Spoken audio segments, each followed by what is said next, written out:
आज का टॉपिक बहुत ज्यादा क्रिटिकल है, स्पेशली अगर आप एक सेंट्रल गवर्नमेंट एम्प्लॉई है। एक ऐसा डिसीजन जिसकी डेडलाइन तो नजदीक आ रही है और जो आपकी रिटायरमेंट लाइफ को डिफाइन करेगा।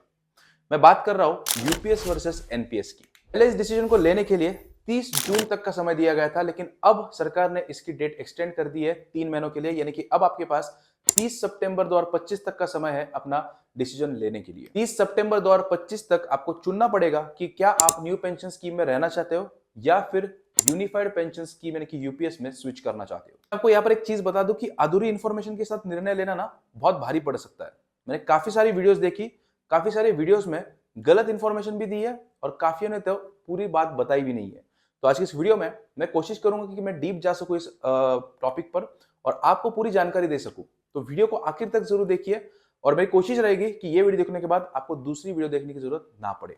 तो वीडियो को एंड तक जरूर देखिए। वीडियो पसंद आता है तो आपको पता ही है कि वीडियो को लाइक करना है और अपने दोस्तों के साथ शेयर कर देना है। तो वीडियो के शुरुआत करने से पहले मैं चाहूंगा कि हम लोग इसमें क्या क्या देखने वाले, आज की इस वीडियो में क्या क्या कवर करने वाले हैं, ये मैं आपको बता देता हूं।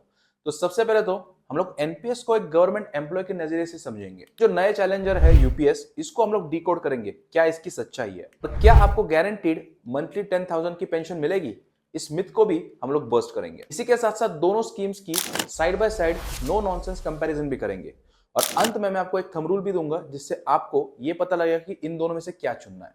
तो वीडियो के एंड तक जरूर बने रहिए। यार पेंशन जो होती है ना, वो हिस्टोरिकली दो टाइप की होती है, डिफाइंड कॉन्ट्रीब्यूशन और डिफाइंड रिटर्न्स। यानी कि आपने काफी बड़े लोगों से सुना होगा कि जो भी उनकी लास्ट सैलरी थी, यानी कि 60,000 पर मंथ अगर उनकी सैलरी थी, तो जब वो रिटायर हो जाएंगे उसके बाद 50% यानी कि 30,000 उन्हें पेंशन मिलेगी। तो इसको हम लोग बोलते हैं डिफाइंड रिटर्न प्लान।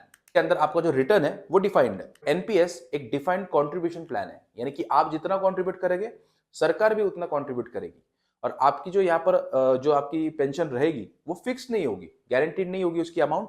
ये मार्केट लिंक्ड होगी तो वेरिएबल होगा, मतलब कभी ज्यादा आ सकती है कभी कम आ सकती है। आप सबको तो पता ही है कि हमें फिक्स रिटर्न से कितना प्यार है, इसीलिए ये जो एनपीएस की एडॉप्शन है ये भी काफी स्लो हुई थी क्योंकि वेरिएबल रिटर्न्स को समझना ना थोड़ा मुश्किल हो गया था। यहाँ पर एनपीएस में कंट्रीब्यूशन कैसे होता है ये सबसे पहले समझते हैं। तो आपकी बेसिक सैलरी प्लस डीए का 10% आपके एनपीएस अकाउंट में जाता है। फिर जो सरकार है वो आपकी बेसिक सैलरी प्लस डीए का 14% आपके अकाउंट में डालता है। हर महीने आपके सैलरी का 24% एनपीएस अकाउंट में जाता है। यहाँ पर ना आपके पास चॉइस होती है कि ये पैसा कहाँ निवेश होना चाहिए, लाइक इक्विटीज में होना चाहिए, कॉर्पोरेट बॉन्ड्स में होना चाहिए, तो आपके पास ये चॉइस रहती है। लेकिन यहाँ पर ना लोग एक चीज मिस कर जाते हैं। प्राइवेट कंपनियों में क्या होता है कि आप 75% तक का अपना हिस्सा इक्विटी में निवेश कर सकते हो, लेकिन अगर आप एक सेंट्रल गवर्नमेंट एम्प्लॉय हो तो यहाँ पर आप 50% से ऊपर अपनी जो राशि है उसको आप 50% से ऊपर यहाँ पर निवेश नहीं कर सकते इक्विटी के अंदर। इसको LC50 या फिर लाइफ साइकिल फंड भी कहते हैं। तो अगर आप ये सोच रहे हो कि 75% हिस्सा में इक्विटी शेयर्स में डाल के जबरदस्त रिटर्न कमा लूंगा, तो ये गवर्नमेंट में पॉसिबल नहीं है। ये तो इन्वेस्टमेंट की बात हो गई, लेकिन जब आप रिटायर हो जाओगे तब क्या। तो जब आप 60 के हो जाओगे तो उसके बाद जो भी आपका कॉर्पस जमा हुआ है उसमें से 60% आप विड्रॉ कर सकते हो और उस पर कोई टैक्स नहीं लगेगा, वो अमाउंट टैक्स फ्री होगी। लेकिन जो बचा वो 40% है, उसके लिए आपको एक एन्युटी प्लान चूज करना पड़ेगा और उसमें से हर महीने जो आपको पेंशन मिलेगी वो आपको एज इनकम काउंट होगी और उस पर टैक्स लगेगा। अब बात करते हैं फैमिली सिक्योरिटी के बारे में, और ये एनपीएस का सबसे स्ट्रॉन्ग पॉइंट है। अब मान लीजिए कि जो एम्प्लॉय है उसकी जब वो रिटायर हो जाएगा उसके बाद किसी कारणवश मृत्यु हो जाती है, तो क्या होगा। तो सबसे पहले तो उसकी जो स्पाउस है उसको उतनी ही पेंशन मिलती रहेगी।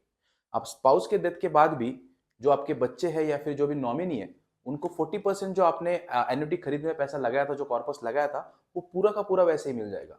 तो एक बहुत बड़ी फाइनेंशियल आप बोल सकते हो सिक्योरिटी आप अपने नेक्स्ट जनरेशन के लिए छोड़ सकते हो। ये जो पॉइंट मैंने आपको बताया इसको याद जरूर रखना, क्योंकि यूपीएस के साथ जब हम इसकी कंपैरिजन करेंगे तो ये बहुत इंपॉर्टेंट पॉइंट होने वाला है। चलिए अब आते हैं नए प्लेयर पर, यानी कि यूपीएस पर। और सरकार ना इसे ओपीएस यानी कि ओल्ड पेंशन स्कीम भी बोल रही है और एनपीएस का बेहतर वर्जन भी बोल रही है। यूपीएस एक तरीके से हाइब्रिड स्कीम है, ये एनपीएस से कंट्रीब्यूशन लेती है और ओपीएस की तरह आपको एक गारंटीड पेंशन का वादा करती है, लेकिन इस गारंटी के अंदर भी बहुत सारे इफ्स एंड बट्स हैं। चलिए गारंटीड पेंशन फॉर्मूला को देखते हैं। तो यहाँ पर यूपीएस का वादा कि आपको 50% of your average last 12 months basic पे एज अ पेंशन मिलेगी, just like the old pension scheme. यहाँ पर ना आपको दो चीजों के ऊपर ध्यान देने की बहुत ज्यादा जरूरत है। सबसे पहले एवरेज ऑफ लास्ट 12 मंथ्स, यहाँ पर लास्ट विड्रॉन सैलरी की बात नहीं हो रही है, यहाँ पर बात हो रही है एवरेज ऑफ लास्ट 12 मंथ्स। तो अगर रिटायरमेंट के 4 महीने पहले अगर आपकी सैलरी बढ़ी है तो उस बढ़ी हुई सैलरी का फायदा नहीं उठा पाओगे, क्योंकि यहाँ पर लास्ट जो 12 मंथ्स का है वो एवरेज निकाला जाएगा।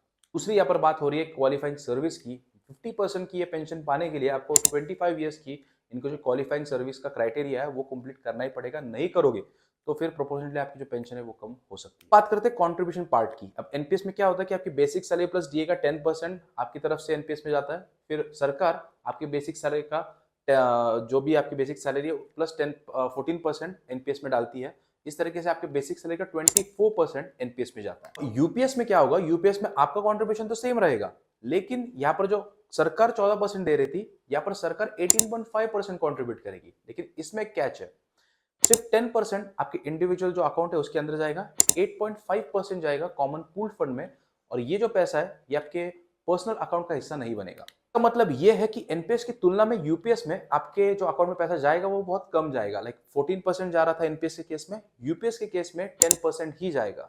तो आपका जो पैसा है वो बहुत स्लोली एकदम ग्रो करेगा इन कंपैरिजन टू एनपीएस। तो अगली चीज मैं आपको बताने वाला हूँ, ये आपको आसानी से कोई नहीं बताएगा। तो ये है द वॉलंटरी रिटायरमेंट ट्रैप। यानी कि अगर आप एक जो बंदा है वो अपनी सर्विस पूरी कर लेता है 25 साल की, क्वालिफाई कर लेता है, और 45 की उम्र में वो रिटायरमेंट होना चाहता है खुद से, तो यहाँ पर सबसे पहले उसको 60 साल की उम्र तक वेट करना पड़ेगा पैसों के लिए। यानी कि 45 की उम्र में अगर वो रिटायर हो जाता है तो 15 साल उसको बिना पैसों के, बिना सैलरी के, बिना पेंशन के वेट करना पड़ेगा। एनपीएस के अंदर ऐसा कभी नहीं होता है। एनपीएस के अंदर हालांकि रूल्स है अगर आप अर्ली रिटायरमेंट लेते हो, लेकिन पैसे के बिना आपको रहना नहीं पड़ता है। दूसरा पॉइंट है द फैमिली पेंशन लिमिटेशन। यानी कि जैसे हमने एनपीएस में देखा था कि जब उस एम्प्लॉयर की डेथ होती है तो उसके जो स्पाउस है उसको फिर उतनी ही पेंशन मिलती है, और फिर जो बचा हुआ कॉर्पस है वो पूरा बच्चों को मिल जाता है।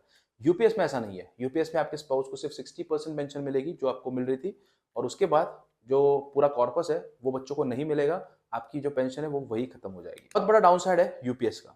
तो अगला पॉइंट है द लमसम विड्रॉल कैच। यहाँ पर ना बहुत सारे लोगों को लगता है कि हम लोग लमसम विड्रॉल नहीं कर सकते यूपीएस के अंदर, लेकिन ये भी गलत है। यूपीएस के अंदर आप लमसम विड्रॉ कर सकते हो, लेकिन यहाँ पर इसके लिए एक फॉर्मूला है जो आपको स्क्रीन के ऊपर दिख रहा होगा। तो अगर आपने 25 साल की सर्विस क्वालिफाई करी है, पूरी करी है, और अगर आपका बेसिक प्लस डीए 80,000 का है, तो आप 4 लाख रुपीज का लमसम यहाँ से निकाल सकते हैं। अगर आप ऐसा करते हो तो आपकी जो गारंटीड 50% वाली जो पेंशन है वो उतने ही प्रोपोर्शन में कम हो जाएगी। अब मान के चलिए कि आपने 60% कॉर्पस निकाल लिया, तो जो 50% आपको मिलने वाला था वो सीधा रह जाएगा 20%। तो इन शॉर्ट ये कोई फ्री मनी नहीं है। चलिए दोनों स्कीम्स को ना आमने सामने रखकर कंपेयर कर लेते हैं ताकि पिक्चर हमें क्लियर हो जाए। यूपीएस है उसके अंदर डिफाइंड बेनिफिट है, यानी कि जो मार्केट का उतार चढ़ाव है उससे फर्क नहीं पड़ता। आपकी जो पेंशन है वो गारंटीड है, जो कि लास्ट 12 मंथ एवरेज के ऊपर निर्भर करती है। मार्केट के उतार चढ़ाव से जैसे आपको बोला कि फर्क नहीं पड़ता, तो लो रिस्क है और प्रेडिक्टेबल इनकम है। एनपीएस के अंदर क्या होता है कि एनपीएस जो है वो मार्केट लिंक्ड है, तो आपका पैसा कितना ग्रो करेगा ये निर्भर करता है कि मार्केट कैसे परफॉर्म कर रही है। हायर रिस्क है लेकिन हायर पोटेंशियल भी है रिटर्न्स का। बात करते हैं कंट्रीब्यूशन टू योर कॉर्पस। अब यहाँ पर एनपीएस के अंदर क्या होता है कि जो गवर्नमेंट है वो भी 14% ऑफर कर रही है और आप 10%, यानी कि टोटल 24% जा रहा है। लेकिन यूपीएस के अंदर आप 10% और गवर्नमेंट 10% डाल रही है इन योर पर्सनल अकाउंट, और 8.5% जाएगा एक कॉमन पूल फंड के अंदर। तो यहाँ पर अगर देखा जाए तो एनपीएस के कंपैरिजन में जो यूपीएस है वो कम ऑफर कर रहा है आपका, तो यहाँ पर आपका जो कॉर्पस है वो धीरे धीरे ग्रो करेगा। करते हैं investment control and growth potential के बारे में। तो यूपीएस के अंदर कुछ हद तक आप कंट्रोल कर सकते हो, लाइक आपका मैनेजर और आपकी जो स्टाइल है उसको आप कंट्रोल कर सकते हो, लेकिन बाकी जो 8.5% जो आपका पैसा जाएगा जो कि कॉमन पूल फंड में जाने वाला है उसको गवर्नमेंट ही कंट्रोल करेगी। और एनपीएस के अंदर आप काफी अच्छे तरीके से कंट्रोल कर सकते हो चीजों को। 50% तक आप इक्विटी में निवेश कर सकते हो, तो ओवर 30 टू 35 ईयर्स आपका पैसा काफी अच्छे रेट से ग्रो करेगा। 10 से 11% का भी रिटर्न अगर हम लोग पकड़ के चले तो 30-35 साल में काफी अच्छा एक कॉर्पस बन सकता है। बात करते हैं फैमिली सिक्योरिटी के बारे में। तो एनपीएस के अंदर क्या होगा कि जो पूल आपकी जो पेंशन है वो उतनी ही स्पाउस को मिलेगी, और उसके बाद जो पैसा है वो पूरा जो एन्युटी में आपने एन्युटी खरीदने के लिए लगाया था 40% का कॉर्पस, वो पूरा आपको बच्चों को या फिर नॉमिनी को मिल जाएगा। और यूपीएस के अंदर सिर्फ 60% आपकी स्पाउस को पेंशन मिलेगी जितनी आपको मिल रही थी, और बाकी बाद में कुछ नहीं मिलेगा, बच्चों को कुछ नहीं मिलने वाला। तो यहाँ पर एनपीएस क्लियर विनर है। बात करते हैं फ्लेक्सिबिलिटी और अर्ली एग्जिट के बारे में। तो अगर आप यूपीएस के अंदर जल्दी जॉब छोड़ देते हो तो यहाँ पर एक तो आपको 60 तक वेट करना पड़ेगा पेंशन के लिए, और दूसरा आप इस स्कीम के अंदर कंटिन्यू नहीं कर सकते। वहीं पर एनपीएस में अगर आप जॉब छोड़ देते हो तो सबसे पहले आपको यहाँ पर इस स्कीम में आप कंटिन्यू कर सकते हो एज अ प्राइवेट सिटीजन, और आपको यहाँ पर 10 साल तक मतलब निवेश करते रहना होगा। और अगर आप जल्दी जॉब छोड़ देते हो तो आपको 80% की एन्युटी करनी पड़ेगी और 20% आप यहाँ पर लमसम निकाल सकते हो। तो इन दोनों में भी यहाँ पर जो एनपीएस है वो आपको ज्यादा फ्लेक्सिबिलिटी देता है, तो एनपीएस यहाँ पर भी विनर है। करते हैं फाइनल चीजों के बारे में कि इसमें आपको क्या चुनना चाहिए। अब इतनी सारी चीजें देखने के बाद एक सिर्फ यस या फिर नो में मैं आपको जवाब नहीं दे सकता कि आपको ये चुनना चाहिए और ये नहीं, क्योंकि काफ़ी सारी चीज़ें हैं इसके अंदर। आपका करियर का गोल क्या है, आपकी सिचुएशन क्या है, या फिर आपका जो रिस्क एपेटाइट है वो कैसा है, ये सब भी मैटर करता है। लेकिन यहाँ पर मैं आपको एक थंब रूल दे दूंगा जिससे आप ना चूज कर पाओगे कि आपको क्या ये मतलब किस में जाना है, यूपीएस में जाना है या फिर एनपीएस में जाना है। आपको ना यूपीएस चुनना चाहिए अगर आपको बिल्कुल सर्टेनिटी चाहिए, यानी कि आपको मार्केट का कोई रिस्क नहीं लेना है, आपको फिक्स्ड पेंशन चाहिए। आपको जो लोग मोस्टली मैंने देखा है कि कई सारे ऐसे लोग होते हैं जो एफडी को चुनते हैं म्यूचुअल फंड के बजाय, तो अगर उनमें से आप एक हो तो फिर आप यूपीएस के साथ जा सकते हो। दूसरा पॉइंट ये होने वाला है कि आप 100% श्योर हो कि आप अपनी पूरी सर्विस सरकार के साथ ही रहोगे, पूरी करोगे, और 60 के एज पर ही आप रिटायरमेंट लोगे, तो फिर भी आप यूपीएस के साथ जा सकते हो। तीसरा पॉइंट है कि अगर आपकी रिस्क एपिटाइट बहुत कम है, यानी कि आपकी जोखिम लेने की क्षमता बहुत कम है, और आपको लगता है कि आप 75-80 तक आराम से, मतलब आप एक हेल्दी जीवन जी सकते हो, तो आप यूपीएस के साथ जा सकते हो, क्योंकि यहाँ पर आप मजे भी ले सकते हो अपने पेंशन की, अपने फिक्स्ड गारंटेड पेंशन की। पर आपको एनपीएस में कब रहना चाहिए? सबसे पहले तो अगर आप मार्केट के जो लिंक रिटर्न्स है उनसे आपको डर नहीं लगता है, आप थोड़ी सी जोखिम लेने के लिए तैयार हो, तो फिर आप एनपीएस में रह सकते हो। और स्पेशली अगर आप एक ग्रेड ए या फिर बी ऑफिसर हो जिनकी जो सैलरी वो ज्यादा रहती है, तो यहाँ पर 30 से 35 सालों में एक बहुत बड़ा कॉर्पस आप यहाँ से बना लो। दूसरा पॉइंट है कि फैमिली सिक्योरिटी आपके लिए एक बहुत बड़ी प्रायोरिटी है। आप चाहते हो कि आपके बाद आपका जो कॉर्पस है वो बच्चों को मिले, तो फिर आपको एनपीएस में ही रहना चाहिए। तीसरा पॉइंट है कि अगर आपको फ्लेक्सिबिलिटी चाहिए, आपको लगता है कि आगे चलकर आप प्राइवेट सेक्टर में जॉब कर सकते हो या फिर अपना कुछ शुरू कर सकते हो, तो ऐसी स्थिति में भी आपको एनपीएस में ही रहना चाहिए। अगर आपको 30 से 35 साल की उम्र के बाद एक बड़ा लमसम कॉर्पस चाहिए अपने गोल्स को पूरा करने के लिए, तो फिर भी आपको एनपीएस में ही रहना चाहिए। यहाँ पर एक सिंपल कैलकुलेशन मैं आपको बताता हूँ कि अगर आपने एनपीएस के अंदर डिसिप्लिन वे में 50% जो है वो भी इक्विटी में अगर निवेश कर दिया 30 से 35 साल,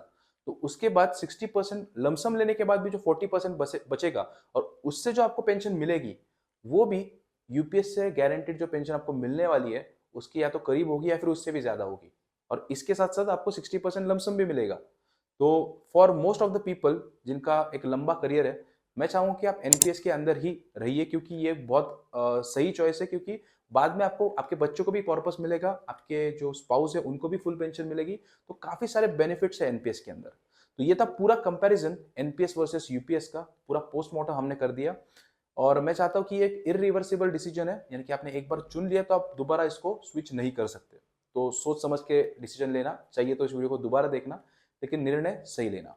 अब क्या निर्णय लेने वाले हो या फिर कौन सा ऑप्शन चुनने वाले हो, मुझे कमेंट्स में जरूर बताना। चैनल पर नए हो, वीडियो पसंद आया हो तो वीडियो को लाइक जरूर कीजिए, and don't forget to subscribe the video.